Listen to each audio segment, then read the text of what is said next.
Cheshire. I'm Jennifer Dillon, candidate for Town Council at Large, joining you for a second edition of Finance Friday. I'm joined again by... And I'm Jim Jenks, running for Town Council in the 2nd District.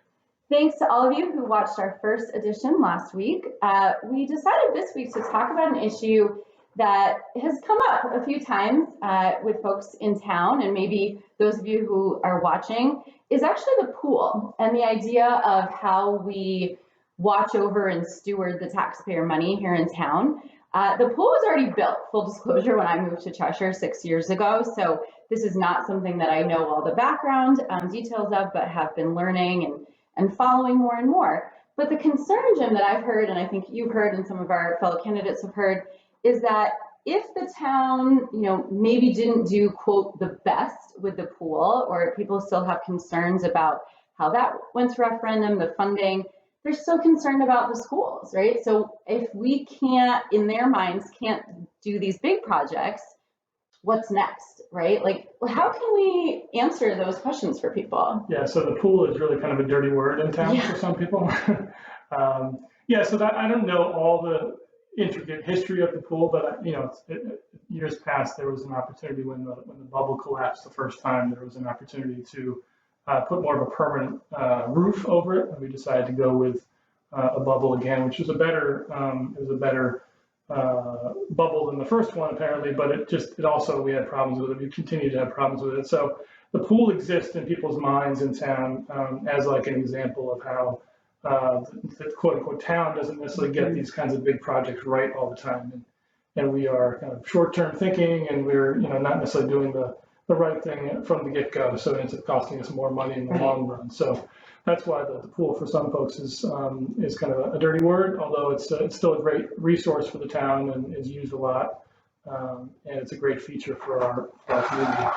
Yeah, I was actually just looking this morning at the information about the pool that last year there were 1,600 members of our community pool. They sold 11,000 day passes in 2019, 2020. So that's pretty incredible. I'm not a swimmer myself, but it's a great facility. It's where I got my COVID vaccine. So I like the pool. Also a shout out to the high school swim and dive team, which is like one of the best basically in the country, definitely in the States. So it's great that we have them. Absolutely, and right across the street, easy for them. Right. So to that issue though, right? So I teach economics, financial responsibility and fiscal responsibility is really important to me as a person, as a candidate. So how can we alleviate those concerns that, the pool as a dirty word, as a point of contention, as we look forward to revitalizing our schools in, the next couple of years, an issue you and I both agree is necessary and vital for our community and our children.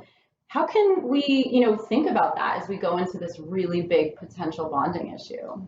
Yeah, and certainly it's going to be on a lot of people's minds that things that we haven't necessarily done so well in the past, and maybe a reason why they're reluctant to support the town in another big referendum. This would be by far the biggest referendum once we get there, the biggest by far that we've ever had.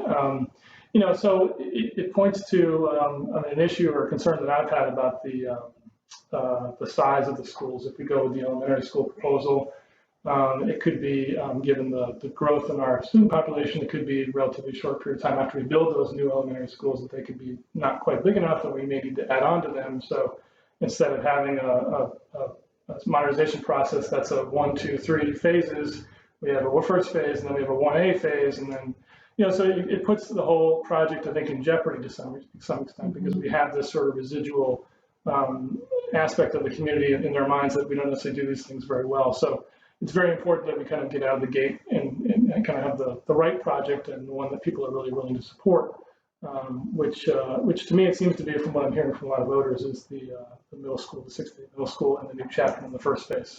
Absolutely, and I think that that's something that I absolutely agree with as well. I think the middle school model feels really what the voters want, what we want as constituents, and I think that's really important for everyone to know too, right? That proposal is going to be instrumental in the next council. So if you re-elect Jim, send me to the council, that can be something that we really listen to you all and see what plans that you and your children are interested in.